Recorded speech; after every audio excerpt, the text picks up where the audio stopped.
प्रयोजन का निरूपण चल रहा था। न्याय सूत्रकार का सूत्र भी, उस पर भाष्य का पंक्ति को पढ़ा अपने वात्स्यायन के। वह प्रयोजन दो प्रकार का है, मुख्य प्रयोजन और गौण प्रयोजन। मुख्य प्रयोजन ज्यादातर सुख ही होता है और तो दुख का अभाव होता है, और क्वचित आत्यंतिक दुख का अभाव और मोक्ष को भी मानते हैं। बहुत कम लोग होते मोक्ष को चाहने वाले, दुख का अभाव को तो अधिकतर लोग चाहते हैं, सुख भी चाहते हैं। मुख्य प्रयोजन जीवन का मोक्ष मानने वाले कम होते हैं। और गौण प्रयोजन तो 50 है, पता नहीं कितना गिना जाए। जितने भी विशेष सुख की इच्छा है वह सब गौण प्रयोजन। छोटे छोटे थे, कुछ तो साल भर का होते, भाई साल की परीक्षा में बढ़िया पास हो जाऊं, एक गौण प्रयोजन। वो साल पर दिमाग में लगेगी ना, वो जब तक परीक्षा देंगे नहीं, रिजल्ट आएगा नहीं, तब तक वो दिमाग में कीड़ा काटते रहेगा। गौण प्रयोजन। कुछ होते हैं बस छोटा तत्काल प्रयोजन है, बस चलो चाय बना जाए पी लिया जाए और 5 मिनट के अंदर खत्म होना है प्रयोजन से। गौण प्रयोजन का कोई विशेष लक्षण कर ही नहीं सकते। जितना विशेष संबंधी सुख की इच्छा है जो तात्कालिक विनाशी है, ये सब गौण प्रयोजन है। उसका अवधि चाहे 5 मिनट का हो, 2 मिनट का हो, चाहे कई साल का हो। लेकिन गौण प्रयोजन कभी आजीवन का नहीं होता, तो कुछ अवधि के अंदर मिले ना मिले उसको, आप यदि नहीं मिला तो प्रयोजन को त्याग देंगे, ऐसे का नाम गौण प्रयोजन होता है। और अब आता है इसके बाद में दृष्टांत, पंचम पदा, 16 पदार्थों में 5 दृष्टांत निरूपणाम। वादि प्रतिवादी न हो संप्रतिपत्ति विषय अर्थो दृष्टांत। वादी और प्रतिवादी दोनों के ऐकमत्य संप्रतिपत्ति, ऐकमत्य से स्वीकृत जो विषयभूता अर्थ है उसको दृष्टांत। और 2 प्रकार का दृष्टांत होता है, अन्वय दृष्टांत और व्यतिरेक दृष्टांत, जिसको ये लोग यहां पर कहते हैं साधर्मी दृष्टांत और वैधर्मी दृष्टांत। जैसे यत्र धूमा वही दिया रे, सात विविधा एक साधर्म दृष्टांत हो यथा धूमवत्त से तो महानसम। पहले वाला 2 प्रकार के, उनमें से पहले वाला साधर्म दृष्टांत तो अनवय दृष्टांत कहते हैं। यत्र धूमः तत्र वह्नि यथा महानसम। यथा धूमत्व रूप हेतु के प्रति महानस जो है अनवय दृष्टांत है, साधर्म दृष्टांत है। और उसे विपरीत कर लो, द्वितीयस्तु वैधर्म दृष्टांत। यथा तस्यैव महारद, उसी हेतु के विषय में महारद जो है व्यतिरिक्त दृष्टांत देता है। यत्र वन्य भाव तत्र धूमा भाव यथा महारद। जहाँ धुआं नहीं है वहां अग्नि भी नहीं होता, जहाँ अग्नि नहीं है वहां धुआं भी नहीं होता। जैसे कि मानस नहीं, महारद समुद्र। मानस तो अन्वय दृष्टांत, जहां जहां धुआं होता है वहां वह अग्नि होता है करके हम निर्णय कहा लिए थे, रसोई घर में, मानस में, वो अन्वय दृष्टांत। और जहां वन्य का भाव है वहां धूम का व्यवहार होता है, यह निश्चय आपको समुद्र में है। इसे महारद उसका व्यतिरेक दृष्टांत, अभाव निरूपित दृष्टांत हो गया।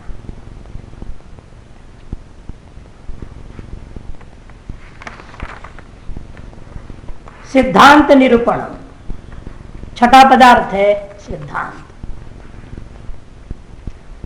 सिद्धांत किसको कहते हैं? ये हमारा सिद्धांत है, लोग बोलते हैं ना हमारा सिद्धांत, हम इसको मानते हैं। और कुछ दिन के बाद ही उसके लटक पटाक जाए तो कह के भाई नहीं ये नहीं, वो हमारा सिद्धांत थोड़ा गड़बड़ा गया और सिद्धांत फिर सुधार किया जाएगा। ऐसे कोई सिद्धांत नहीं माना जाएगा, तो बदलते ही रहे, अंत ही यही नहीं, उसको बदलने का भी कोई अंत हो वो भी नहीं। या सिद्धो अंतो यस्य इति सिद्धांत। प्रामाणिकत्व अभिगतो अर्थ सिद्धांत। जिस पदार्थ को प्रामाणिकत्व रूप से स्वीकार कर लिया गया है उस अर्थ को सिद्धांत कहते हैं।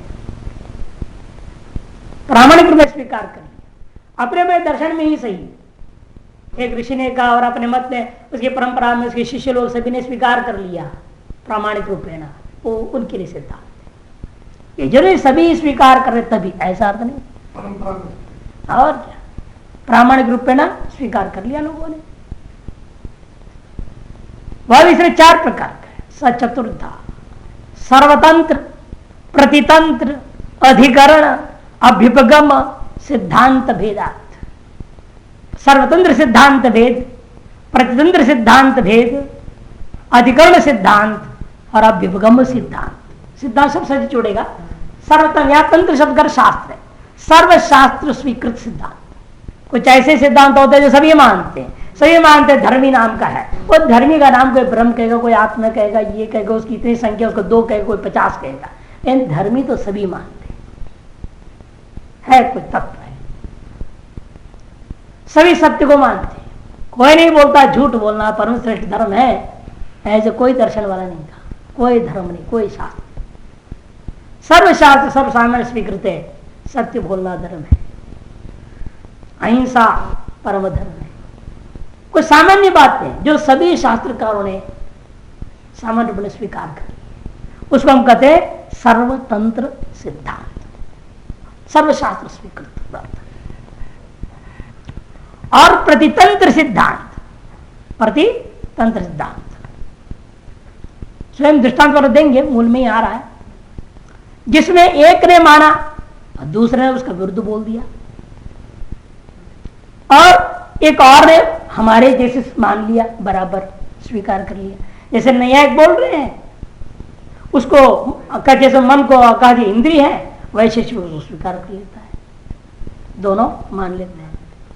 सर सांख्य कुछ माना, उसको योग ने भी सपोर्ट कर दिया, हाँ भी मैं भी मानता हूं।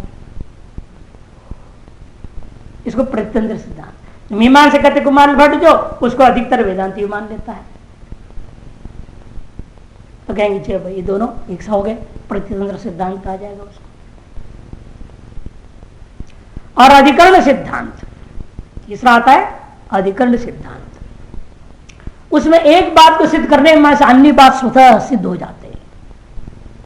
जैसे आपने पृथ्वी का कर्ता ईश्वर सिद्ध कर दिया, सृष्टि का निर्माता ईश्वर है, यह अनुमान से आपने सिद्ध कर। क्षित्यंकुरादिकम सकर्तृकम, एक क्षित्यंकुरादि जो भी है ये सब सकर्तृक है। कार्यत्वात् घटवत, जब ये जो कर्ता सिद्ध हुआ उसको आपने ईश्वर माना, असंभवाद परिशेष अनुमान से वो ईश्वर है। ये तो अनुमान से सिद्ध कर दिया, लेकिन बाकी बातों का अनुमान सिद्ध करने की जरूरत नहीं है। वह सर्वशक्तिमान है, वह सर्वज्ञ है, ये सब सिद्ध करने की जरूरत नहीं है। हम सबसे अलग कोई ईश्वर है, वो कर्ता कहने से ही सिद्ध हो गया। हम सब कैसे हैं? अल्पज्ञ। हम कभी विपरीत वो सर्वज्ञ जरूर होगा तभी उसने सृष्टि को निर्माण कर सकता है, और सर्वशक्तिमान जरूर होगा तभी इतना बड़ा बनाया उसने सारा चीज। ये सब सिद्ध करने की जरूरत नहीं, स्वतः ही कर्तृत्व सिद्ध होने से सर्वज्ञता, सर्वशक्तिमत्ता आदि जो उसको बताए गुण है, सर्वाधिपतित्व, सदास्तित्व इत्यादि, वह सब स्वतः सिद्ध हो जाता है। उसको अधिकरण सिद्धांत कहते हैं। और अंत में आता है अभ्युगम सिद्धांत। कुछ देर के लिए मान लेना, मान लेंगे चलो भाई आपने कह दे, ठीक ठीक कोई बात नहीं, स्वीकार कर ले, फिर उसके खंडन कर दे।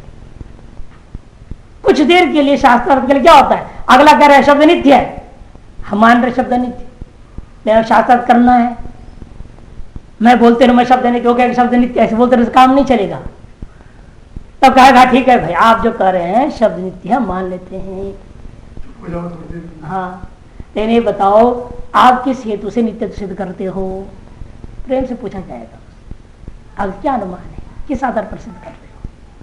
वो हेतु बताएगा, उस हेतु का खंडन कर दो, इस अनुमान खड़ा करो, उपाधि दोष दो, या विचार दिखाओ, कुछ पंच हेतुवाद में कोई हेतुवाद दिखा दो, उसमें अपने नित्य तो खत्म हो जाएंगे।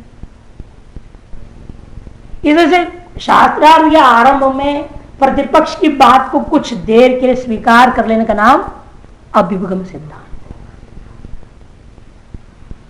इस प्रकार सिद्धांत को 4 प्रकार देखिए, एक एक करके बता रहे। तत्र सर्वतंत्र सिद्धांत यथा धर्म मात्र सद्भाव, सर्वतंत्र सिद्धांत सर्वशास्त्र स्वीकृत मत क्या है वो? जैसे धर्मी मात्र सद्भाव, सभी मानते हैं कि धर्मी है, उसका नाम कोई कहते ब्रह्म है वो एक है, कहते वो आत्मा है वो अनेक है, कहते नहीं द्रव्य गुण कर्म सन विशेष समय अभाव 7 है, कोई 16 है, कोई 25 है, कोई 26 है, लेकिन धर्मी है। संख्या बड़े बड़े घटे और प्रत्येक में एक अनेक हो या ना हो, उसे भी बात बगल में रख दो तो सभी ने धर्मी को तो माना है। धर्म मात्र का सद्भाव। द्वितीय था प्रतिनिधि सिद्धांत था नैयायिक मते मनस इंद्रियत्म तद्य समान तंत्र वैशेषिक सिद्धांत। नैयायिक मत में मन को इंद्रिय माना गया और उसको समान तंत्र वाले समान शास्त्र दूसरा वैशिष्ट ने भी स्वीकार कर लिया, सिद्ध कर लिया अपने मत में भी, उसको कहते हैं ऐसे सिद्धांतों को कहेंगे प्रतितंत्र सिद्धांत। तृतीय यथा शित्यादि कर्तृकत्व सिद्धौ कर्तु सर्वज्ञत्व सिद्धम, ये जो है आपका अधिकरण सिद्धांत है। शित्यादियों का कर्तृत्व पे सिद्ध कर दिया है ना। अब उस कर्ता के अंदर सर्वज्ञत्व है, सर्वशक्तिमत्व है इत्यादि जो है ना स्वतः जो सिद्ध मान लिया जाता है, उन चीजों को कहते हैं हम अधिकरण सिद्धांत। एक आधार सिद्ध हो गया, अधिकरण मैंने एक आधार आपने सिद्ध कर दिया, कर्तृत्व सिद्ध कर दिया, ईश्वर कर्तृत्व सिद्ध कर दिया। यह आधार सिद्ध होने से उस आधार में अन्य सारे धर्म अपने आप सिद्ध हो गया। चतुर्थो यथा कौन है? अभ्युगम सिद्धांत। जैमिनी से नित्यानित्य विचारो यथा भवतु अस्तु तावत शब्दो गुण इति। जैसे मीमांसक है शब्द को नित्य मानते हैं, है कि नहीं? नैयायिक शब्द को अनित्य मानते हैं। मीमांसक शब्द को द्रव्य मानते हैं, नैयायिक उसको गुण मानते हैं। ऐसे विचार चले से नित्य अनित्य का विचार चल रहा है, गुण द्रव्य का विचार चल रहा है। यथा भवतु जैसा होवे, अब पता नहीं क्या है क्या नहीं है। लेकिन शास्त्र शुरू हुआ, जो विवाद हुआ, वास्तविकता में अभी निश्चय नहीं है, नित्य है कि अनित्य है, द्रव्य के गुण है, निश्चय नहीं है। निश्चय करने के लिए जो शास्त्र आरंभ होता है तब तस्य तावत दस्तु शब्दो गुण इति। नहीं अब जमीन मान सकता है, देखो भाई ठीक है मान लेता हूं, तुम्हारे मत के अनुसार शब्द को हम गुण मान लेंगे, लेकिन शब्द को गुण कैसे मानोगे? क्या तुम्हारे पास हेतु है? क्या प्रमाण है तुम्हारे पास? ऐसे करके उसको शास्त्र करने के लिए शुरू में हमने कह दी, जमीन ने क्या कहा? मीमांसा ने कहा अस्तु तावत शब्दो गुणा। यदि उनके मत में शब्द द्रव्य है, लेकिन शुरू ऐसे करना पड़ता है। ऐसी स्वीकृति देते हुए किसी मत को विचार के लिए आरंभ जो किया जाता है उसको अभ्युपगम सिद्धांत दृष्टांत माना गया। अभ्युपगम सिद्धांत नाम से यह चौथा है। कहने का मतलब जो विषय अपने मत से सिद्धांतभूत न होने पर भी प्रयोजनवश कुछ समय के लिए सिद्धांत में स्वीकार कर लेना, उसको कहते हैं अभ्युपगम सिद्धांत। और अधिकरणभूत आधारभूत ऐसे तत्व का सिद्ध कर लो, उस सिद्धि से ही उस आधारभूत तत्व में होने वाले अन्य अनेकों बातें अपने आप सिद्ध मान लिया जाता है। ऐसे में आपका दृष्टांत बनेगा अधिकरण सिद्धांत का दृष्टांत।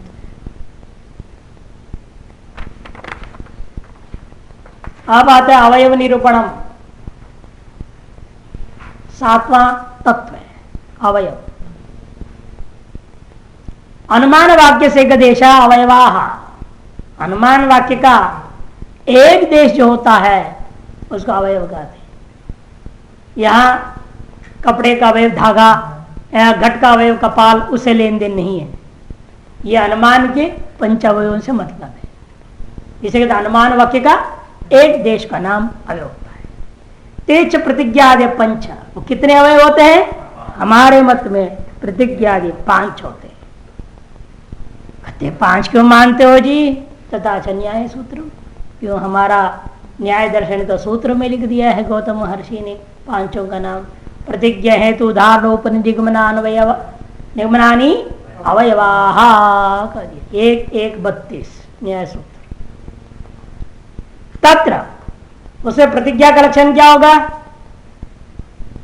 साधि धर्म विशिष्ट पक्ष प्रतिपादकम वचनम तत्र साध्य धर्म विशिष्ट पक्ष प्रतिपादक वचनम प्रतिज्ञा, साध्य धर्म विशिष्ट पक्ष प्रतिपादक वचनम प्रतिज्ञा। साध्य धर्म विशिष्ट पक्ष का जो प्रतिपादक वचन है उसको प्रतिज्ञा कहते हैं। साध्य रूपी धर्म है विशेषण, उससे विशिष्ट पक्ष है विशेष, ऐसे को प्रतिपादन कर विशिष्ट पद वाक्य का नाम प्रतिज्ञा वाक्य है। यथा पर्वतोयम वन्यमानिति, जैसे दृष्टांत क्या है, पर्वतोयम वन्यमान, ये जो पर्वत है अग्नि वाला है, ये प्रतिज्ञा वाक्य, ये प्रतिज्ञा रूपी अवयव कहा गया।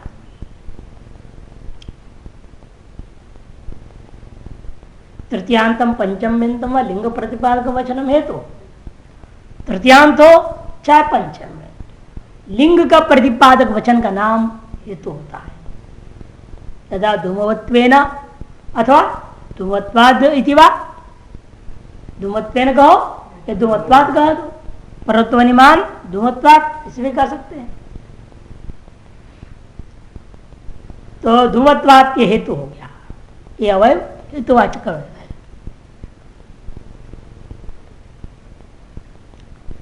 सव्याप्तिगम दृष्टांत वचनम उदाहरण, व्याप्ति सहित दृष्टांत को कथन करने वाला जो वचन है उसको उदाहरण रूप अवयव कहते हैं। यथा यो यो धूमवान सहसा वन्यमान यथा महानसी, जो जो धुआं वाला है वह अग्नि वाला होता है, जैसे कि रसोई घर इति। ये उदाहरण वाक्य। पक्ष लिंगोपसार उपसंहार वचनम उपनय, पक्ष में लिंग का उपसंहार करने वाला जो वचन है उसका नाम उपनय होता है। अर्थात साध्य व्याप्य हेतुमान अयम, ऐसा जो साध्य के निष्ठ व्याप्ति से निरूपित व्याप्यता वाला जो है तद्वान यह पक्ष है, ये कहना है।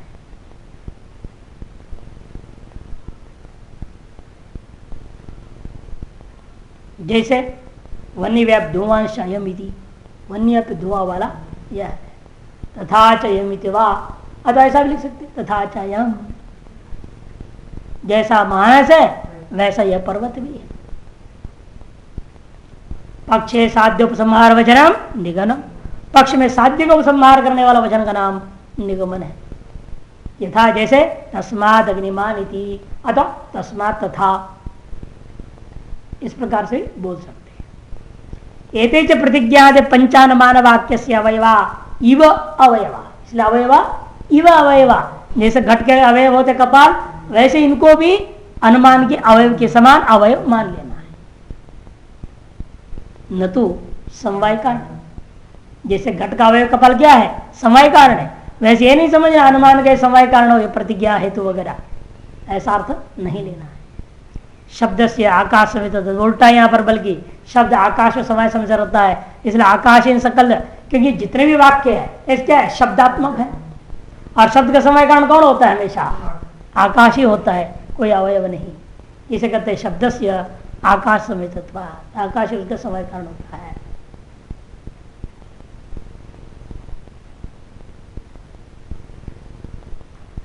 तो साध्य व्याप्य हेतुमान अयम अथवा तथा चयम इत्यादि शब्द से उपनय को बोल सकते। और निगमन में तस्मात् तथा एक कह दिया जाता है, तस्मात् अग्निमान या तस्मात् तथा ये, लेकिन ऊपर निगमन में जो तस्मात् आता है तत्शब्द वो हमेशा लक्षण से अनेकों चीजों को बोध करा देता है। तस्मात् का मतलब क्या, जिसलिए ऐसा इसलिए कोई भी दोष नहीं है, ये उसका अर्थ हो गया। कोई दोष नहीं है का मतलब क्या क्या नहीं है, पंच रूप से उत्पन्न होना चाहिए, बोला था ना पहले। अर्थात वह सत प्रत्यक्ष दोष नहीं है, अबाधित है, असत प्रत्यक्षित है, सपक्ष वृत्ति है, यह था ना वहां पर, विपक्ष व्यावृत्ति भी है उसमें, पक्ष वृत्ति भी है, ये सारी चीजें सिद्ध हो गई। अबाधित साध्यक है, असत प्रतिपक्षित साध्य व्याप्ति है, पक्ष वृत्ति हेतु है, सपक्ष वृत्ति हेतु भी है, और विपक्ष व्यावृत्त हेतु भी है, इसीलिए वो पर्वतोवन्यमान है। तस्मात् शब्द के द्वारा पंच रूपोत्पत्ति जो बताया गया था, सर्वदोष रहित जो सिद्ध किया था, वो यहाँ संकेत हो जाता है। तस्मात् के तत् शब्द लक्षणा से ये सारी चीज गृहीत होती है, ऐसे समझ लेना चाहिए। इसमें भी विचार है। पांच अवयव में हेतु नाम का जो द्वितीय अवयव है वह पुनः तीन भेदों से माना गया। अज्ञात व्याप्ति एक व्याप्ति हेतु बोधक है, पहले से जिसकी व्याप्ति अज्ञात थी और अब एक व्याप्ति मात्र से बोध हो गया, ऐसे हेतु बोधक होते हैं। दूसरा अप्रतीत अन्वय व्याप्ति हेतु बोधक, जिसकी अन्वय व्याप्ति प्रतीत नहीं हो रहा है लेकिन व्यतिरिक व्याप्ति मात्र दिखाई देता है। और प्रतीत अन्वय व्यतिरिक व्याप्ति हेतु बोधक, जिसमें अन्वय व्याप्ति तो प्रतीत हो रहा है किंतु व्यतिरिक प्रतीत नहीं होता, मैंने केवल अन्वय केवल व्यतिरेकी अन्वय व्यतिरेकी शब्द से भी जो कहा जाता है, ऐसे ही यहां दूसरे शब्दों से कहा समझ लेना। और दूसरी बात, ये तीन अवयव भी प्रयोग मानते, पंचावय माना, जैसा न्यायिक पांच अवयव मान लिया, वैशेषिक भी पांच अवयव मानते हैं, इन पांचों का नाम अलग अलग देंगे। वो प्रतिज्ञा को प्रतिज्ञा के कहते हैं, हेतु को कहते हैं अपदेश, अपदेश, और उदाहरण को कहते हैं निदर्शन, उपनय को कहते हैं अनुसंधान, और निगमन को कहते हैं प्रत्याम्नाय। और बाकी दार्शनिक लोगों की बात करते हो, पांच दार्शनिक है जो तीन ही अवयव मानते हैं, आद्यत्रयम या अंत्यत्रयम। प्रतिज्ञा हेतु उपनय उदाहरण अथवा उदाहरण उपनय निगमन, प्रतिज्ञा हेतु उदाहरण अथवा उदाहरण उपनय निगमन। ऐसे कुमार भट्ट मीमांसक और प्रभाकर मीमांसक के साथ वेदांती, सांख्य और योग ये सब ऐसे ही मानते, तीन ही अवयव मानते, तीन से ही आप परार्थानुमान सिद्ध कर सकते हैं। लेकिन बौद्ध दार्शनिक का कहना एक ही से काम चले, हेतु बोल दो सब बोल दो, हेतु का कथन करने से ही सारा काम हो जाता है।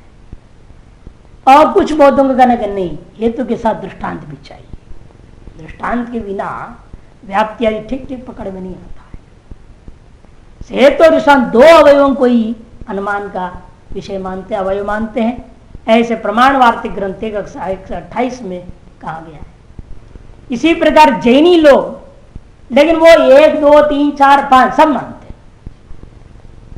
जैसा अधिकारी, जैसे मंद बुद्धि वाला है वो तो पांच अवयव बोलना पड़ेगा, बहुत तीक्ष्ण बुद्धि वाला है उसके हेतु बोलने से काम चल जाए, हेतु बोलते सब पकड़ में आ जाएगा, एक शब्द बोलते ही सब कर लेता है, इतनी फास्ट दिमाग, तेज दिमाग करता है। इसलिए अधिकारी है, कहीं एक अवयव से काम चलता है, कभी 2 अवयव बोलना पड़ता है, कभी 3 बोलना पड़ेगा, कभी 4, कभी 5। ऐसे स्यादवाद मंजरी में उन्हें विभिन्न विचार देते हुए कहा, अधिकारी भेद से जैनियों का मानना है 1 से 5 तक जहां जैसी आवश्यकता उतने अवयव का प्रयोग करना चाहिए। इस अवयव नाम पदार्थ का विचार पूरा होता है, उसका तर्क निरूपण करेंगे।